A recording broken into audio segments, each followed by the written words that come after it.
What is good, YouTube? Quinn Wade coming to y'all with that instant basketball analysis playoff edition. Going live on YouTube on the Analysis Playground there exclusively. We're going to talk about how the Minnesota Timberwolves did exactly what I said they should do: come out and straight pounce on the Golden State Warriors because you knew they didn't have Wardell Stephen Curry the second, and he's going to be out for more games because they said he's going to be out for a week now. We know for sure, and this series can be over because the Wolves have shown that they can win a couple games in a row. Now they just have to win 3 games, and they actually get to finish it off at home if they do. But Steph might come back and want to have a big game just to show you that we ain't done yet. But Anthony Edwards haven't really played dominant or great in this series just yet, and a lot of guys have been helping them out as they should as teammates. But I do look at this series as showing you that the Timberwolves not contenders. They're not going to win a championship right now. They're going in the right direction the last 2 years, but they need a couple more pieces if they want to be taken serious, which, every team can be in that direction, throughout the playoffs because there's a lot of teams. Is 8 teams on both sides. They're just a team that plays well, though. And this was a game that they should have won. They did what they had to do to get it done. And now they should be happy that it's tied up. Now they just got to go out there and have the approach that they need to go out here and beat them as fast as they can in the rest of the games, too, because they won the first quarter 29-15. So that was already showing you that the game got off the right way for the Minnesota Timberwolves fans and the team. And then they won the second quarter 27-24, building on that lead. And then they did it again in the third quarter 29-26. They even finished off the fourth quarter 32-28. So they won each and every quarter. It didn't really give the Warriors too much confidence in this game. The Warriors was able to cut it to 10, but that didn't really matter because it ballooned itself way back up to double figures by 20. So they won it, they dominated it, and they really mortified the Golden State Warriors tonight, and they're going to be in trouble because they got some good performances from some other guys, and it still wasn't enough to beat the Wolves, and the Wolves didn't play that great, in my personal opinion, but they still did enough to win this game as they should have. Draymond Green was 3 of 10 from the field, 1 of 6 from 3, 2 of 2 from the free throw line. He had 4 rebounds, 5 assists, a steal, a block, 2 turnovers, and a personal foul. He was a -3 and plus minus. He had 9 points. Like I said, the other game, that's the type of game you want him to have, and he might need to have it again just because they just don't have the same firepower and guys just don't have the same looks. So you kind of have to take what the defense gives you and just try to make the best out of it. I think he tried to do that. Shots just wasn't falling for him. And that's just the unfortunate game of basketball sometimes because Jimmy Butler, you would want him to take more shots. But the crazy part about it is he took the second most shots on the team with 13. And you want him to be in the 20s, but that's just not his style, is what he say. But he was 2 of 4 from 3, 3 of 5 from the free throw line. He had 7 rebounds, 2 of them was offensive with 4 assists, a steal, 2 turnovers, 2 personal fouls. He's a -4 and plus minus, and he had 17 points. Jimmy should be in the 25 to 30 plus range if they're going to try to win this game. He needs to continue to play make and continue to look to score each and every possession, forcing the Timberwolves to make decisions that they're uncomfortable with.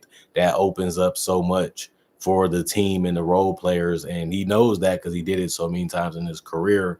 They need him to get back to that. Quentin Post played 3 minutes, and that was it for him. He was a -13 and plus minus, so that was another starter that didn't really help you too much tonight because Buddy Hield didn't shoot as well as he did the other game because he was 5 of 14 from the field, but that wasn't terrible because he went 4 of 9 from 3, and that's what you would like to see from him, and he was able to bring it. So he was also 1 of 1 from the free throw line. He did have 3 rebounds, 1 of was offensive with assists in the steal, 2 turnovers, 2 personal fouls. He was a -9 and plus minus. He ended up having 15 points, which is a decent night from him, about what you expect. He was over his above average game in the first one, but he didn't really have that much in this one. But then again, he had worse games than this throughout the season and throughout this year. So he still performed at a decent level. And Podziemski, you need more out of him, but he did get in double figures. 4 of 9 from the field. He was 1 of 4 from 3, 2 of 2 from the free throw line. He did have 6 rebounds. 2 of them was offensive with 6 assists, 2 steals, 2 turnovers, a +1 and plus minus 11 points. you got to get more out of him. Like, he has to play better as a shot creator. He has to play better as a scorer. They need it. You know, if Jimmy not going to do it and Buddy not going to do it, somebody has to do it. And they relied on Kuminga, and Kuminga had one of his better games this postseason. 8 of 11 from the field, 1 of 3 from the 3-point line, 1 of 4 from the free throw line, 5 rebounds, 1 of those offensive, and assists, 2 turnovers, and a personal foul, -8 and plus minus. He had 18 points, but it never really materialized to much because they still was trailing. They never could really get back in the game, even when he was doing his thing. So it was just like putting up empty calories, honestly, empty stats. And it can be like that because you still got to score, you still got to play until the game is over. But it didn't really do much for them. Kevon Looney played 3 minutes. He was a -10 and plus minus. He didn't do anything. Braxton Key was 101 from the field, had 2 boards and 1 assist and a turnover. He was a -3 and plus minus, finished with 2 points. Kevin Knox got on the court also, 1 of 3 from the field, but 1 of 2 from the free throw line. 0 of 1 from 3, had 2 boards, 1 of them was offensive. In a personal foul, he was a -6 and plus minus. He finished with 3. Trey Jackson Davis was one of their better players off the bench. He was 6 of 6 from the field, which was great. 3 of 5 from the free throw line. He did have 6 rebounds. 2 of them was offensive with the assist and the steal in the block. He had 1 turnover and 4 personal fouls, just a little bit too slow. Wasn't moving at the right pace that he needed to, and just wasn't aware enough defensively, and that caused them some trouble from other guys, not just him. -15 and plus minus, he did have 15 points, which was what they needed, was somebody that can come in and be a powerhouse in that paint. And he did attack the rim sometimes too. So, you know, rebounding and scoring is what they needed, plus a little bit of defense. But you would just like him to be a little bit more smarter and a little bit more, you know, paying attention to where he needs to be at on the court, when to come in, when to come out, and trying to block shots as clean as possible without getting into foul trouble, because obviously they was already getting blown out to begin with. You wasn't really helping enough if you're doing those type of things. Santos, 8 minutes, 2 rebounds, 2 assists, 1 steal, 3 turnovers, 1 personal foul, -4 and plus minus. It was a game where he didn't even attempt a shot from anywhere, and he had the ball in his hands a couple of times throughout this game, and he just didn't even want to score, but he did pick up the assist. So I guess you can look at it like I didn't get the shots that I actually wanted, so I didn't take a bad one. So I guess that's good. 0-2 from the field for Gary Payton II. He was 0-1 from 3, 1 rebound, 1 steal, -13 and plus minus. Wasn't really getting open and wasn't really getting the opportunities that he wanted. So he just kept playing throughout the game when he was out there. Didn't play too many minutes, and he just ended up going scoreless. And you can say the same thing about Moses Moody. When he got the ball, he didn't like the looks, or he took the looks fast. Wasn't the best way to play, but he was 0-5 from the field, 0-4 from 3, 3-4 from the free throw line, where he got the most points from, and them the only points he got. So 2 rebounds and an assist, a turnover, and 2 personal fouls. He's a -13 and plus minus. He finished with 3. And then Pat Spencer has some ball handling duties, but he played 14 minutes. He was 0-2 from the field, 2 rebounds, 1 assist, 1 turnover, 2 personal fouls, and a -20 and plus minus. But he didn't do much either. But the bench, you don't really expect them to do much when your starters doesn't really do it either. I mean, it's almost even, you know, with that tonight. And it just shows you that you got to perform better offensively, and you got to try harder defensively if you're going to beat this Timberwolves team. But that's something that they have been able to prove since they made that Jimmy Butler trade, but they just didn't do it tonight. And they even score 100 points, 34-76, 44% from the field, 9-32, 28% from 3. That just can't happen because they also was 6-25, 64% from the free throw line. That they got there, and they worked to get there, and they just couldn't make it pay off. 10 offensive rebounds, 42 total for the rebounds, 23 assists, 8 steals, 2 blocks, 17 turnovers, and 16 personal fouls. And then the Minnesota Timberwolves, they did exactly what they needed to do to show that they're the superior team. And you can't have no sympathy, no empathy, because your goal is to win this series and win every game that you can and finish them off as quick as you can. And this is a good start to be able to do that, since we know Steph is going to be out for a couple games. Julius Randle was using his handles. Handle Randle tonight. 10-17 from the field. He was 1-4 from 3, 3-3 from the free throw line. I like the fact that he was going at guys and trying to find ways to get as close as he could to the basket. and also just took good shots. I like what he was doing, and he actually took the most shots on the team tonight because he had good matchups and he was attacking the right guys for the most part. 7 rebounds, 2 of them was offensive. He also had a double-double because he had 11 assists. He was kicking the ball out. He was keeping it moving, and he was just finding guys if he didn't have the shot that he wanted, which he should do. And he did it tonight, and it mattered a lot. 2 turnovers, 3 personal fouls. He's a plus 17 and plus minus. Jaden McDaniels, I love how he did. He took the same shots he normally does. He just was looking for those opportunities more when he got the ball, and he should continue to do that throughout this series and throughout the rest of his career because he is a tough cover because he always catches you when you're off balance. 7 of 10 from the field, 1 of 2 from 3, 1 of 2 from the free throw line, 2 rebounds.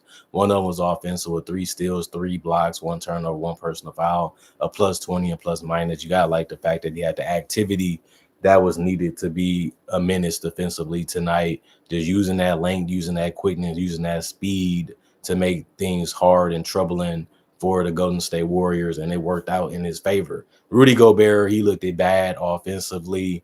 He was 2 of 4 from the field, just fumbling the ball, not being able to catch the ball, not being able to finish around the rim, even if he had a good look or he wasn't quick enough to make a decision. You can say it's the passing, you can say it's the way they setting him up, but he still hasn't been good regardless. And he also went 1 of 4 from the free throw line. He did have 9 rebounds, 2 of them was offensive, 3 turnovers, and 4 personal fouls. He also was a plus 9 and plus minus with 5 points. It wasn't good in this game, in my opinion, but he can be better. He can do better. He knows it, and his team going to continue to give him the minutes and the opportunities anyway. So we'll see if he plays better in the next couple games. Mike Conley was 2 of 5 from the field, 2 of 4 from 3, 0-1 from the free throw line, 2 rebounds, 1 of them was offensive, 2 assists, and a turnover, plus 2 and plus minus. He ended up getting 6 points. You just like the fact that he's just making the right play. As long as he's making the right reads and finding his teammates and pushing the pace from time to time, that's all you need Mike Conley to do. And that's what he did tonight. You should be happy about that, even though he didn't score a lot of points either. And then Anthony Edwards, you want him to do more, but it hasn't really been needed so far in the playoffs, as crazy as that sounds. But he was 6 of 13 from the field, 2 of 4 from 3, 6 of 8 from the free throw line, missed a lot of layups and other opportunities that you thought he had convert on, but he didn't. 9 rebounds, 5 assists, 3 steals, 1 block, 1 turnover, 1 personal foul. He's a plus 21 and plus minus, which was the best among all the starters on this team. And I would say he played a complete game. It wasn't all about the scoring. He just made the right decisions and helped the team in other ways, even defensively, and just closing out possession with the rebounds and not just worried about going out there trying to score in transition every single chance that he gets, even though that's not a bad plan either. But he just seems like he's more under control. He seems like he's understanding what they're trying to do and just trying to make the right plays. Like I say, he only had 1 turnover, and he didn't have a bad field goal percentage tonight, and he didn't live by the 3 either. He just was playing with comfortability, and that's hard to get because especially when you're going against a team like the Warriors, that's their main thing that they're great at. But they just couldn't shake him tonight, and that's a good thing to see him mature as a player. Josh Minot, 1 of 2 from the field, 0-1 from 3, 1 assist, plus 2 and plus minus, had 2 points. Leonard Miller, 1 of 2 from the field. He had 1 rebound. He was a plus 2 and plus minus. He had 2 points. Also, Luka Garza got on the court, like I said, that he might.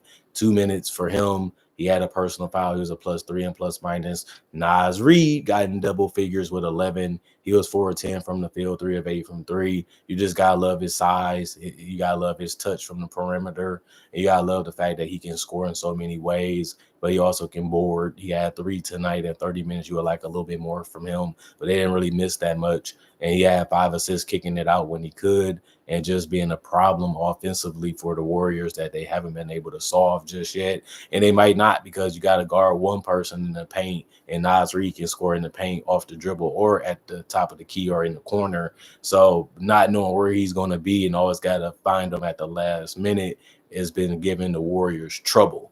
3 personal fouls, plus 18 and plus minus for him. Dante DiVincenzo, 3 of 9 from the field, 3 of 8 from 3.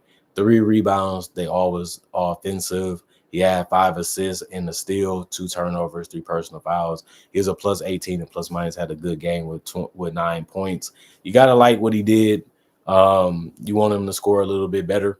I think that's something that we're going to always say because he's a guy that takes a lot of jump shots, and that's the hardest shot in the game. But I liked the fact that he did find his teammates when he didn't like the shots he was taking and didn't try to get in his own head and just try to go ballistic and try to shoot him way out of a little mini slump. But he scored and he did find guys and he did defend a little bit too when he was out there.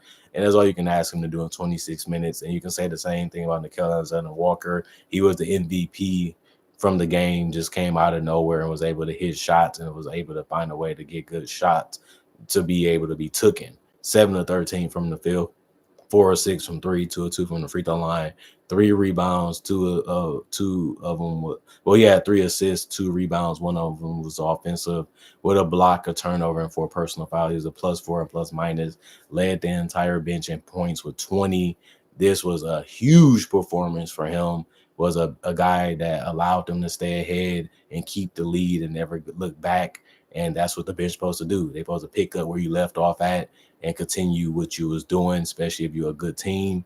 And the bench was able to do that. And Jalen Clark played 3 minutes. He had 1 rebound, 1 turnover, 1 personal foul. He was a +2 and plus minus.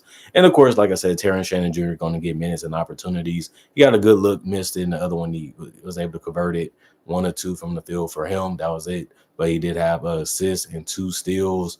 And that's how he scored his points, was in transition, 1 personal foul, +2 and plus minus. So a good game from him in 3 minutes. The only guy that didn't play was Jingling Joe Ingles. He was healthy, just couldn't get on the court tonight. 44 of 87, 50% from the field, 16 of 37, 43% from 3, 13 of 20, 65% from the free throw line. They didn't shoot it that good either, but they did shoot it a tad bit better than the Warriors, especially from 3. They just absolutely annihilated them from 3. And they also had 11 rebounds, 39 total. The Warriors won the rebound battle tonight, but the Wolves won the assist battle with 33 to 23. That was a surprise because you would think the Warriors would still be able to find a way to hang in this game. Steve Kerr said that's what they're going to try to do. Never really became something that happened because the Warriors just couldn't score enough to even make it a threat throughout this game. And when they did cut it to 10, they went back into another slump offensively, and then the Wolves was able to capitalize off that and get right back up by a big amount. 10 steals, 5 blocks, 12 turnovers, 22 personal fouls. They won the steals battle. They won the block battle. That was good to see. But they also turned it over less, but they committed way more fouls. But it happens. You got to find a way to score.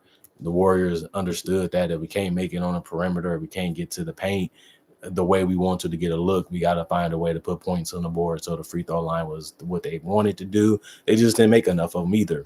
So that's just a tough situation for them at the end of the day. Other than that, comment, like, subscribe, share, hit the notification bell for more analysis. And if you're new to the channel, I do conversation videos just like this and various NBA-only topics. Those do breakdowns with real footage of legends, current legends, rookies, future stars, and also mock draft and draft coverage. So you love that type of stuff. Got over 3,000 plus videos that I have on my channel already that you can watch and enjoy. Plus, I upload every single day that I'm living. So it gives you something to watch and look forward to and enjoy when it comes to NBA content on the internet or just in general, because you can watch on YouTube TV app on your TV. So I got my own channel, got my own show, and I'm having fun and I'm doing my thing. And I'm glad y'all want to watch and appreciate the content for what it is. Thank y'all. The weekend is basically here since this is the only game on today. I want to come back tomorrow, hopefully with more analysis if I'm made to see it. And hope you guys are ready to watch it and ready to enjoy it. Other than that, my social media is on my channel. You're going to see some other things I like to do besides basketball and content. I also got my email on my channel. You're going to message me, not on social media or in the comment section. You can use it for that reason. Other than hope y'all having a blessed day. Hope y'all doing your thing. Hope y'all ready for the grind to continue. But get a little break and get some little fun and some leisure in there. And also continue to be as positive as you can and look at it that you got to count them blessings as much as you can, because somebody could be in a worse situation or in the casket that day, and you have the life that you can continue to live with your friends and your family and actually do other things that you enjoy in this world on earth. Other than that, I'm going for now. I'll be back and I'm going to give y'all some more analysis to look forward to, hopefully for the rest of the year. Like I said, the goal is to have 2025 be a better year than 2015. That was one of my iconic years for this channel, and I want to find a way to do it better. And I feel like we're doing that the first 5 months of this year. So let's try to do it for the rest of the year. But I need you guys to continue to watch, continue to support like you guys been doing. And like I said, that's the 50/50 Wattage channel still around. That's the 50/50 Wattage channel has been really booming, especially this year and last year. And let's continue doing that as long as we can. Other than that, I'm gone for now. See you guys later. Peace out. Love y'all. And I'm gone.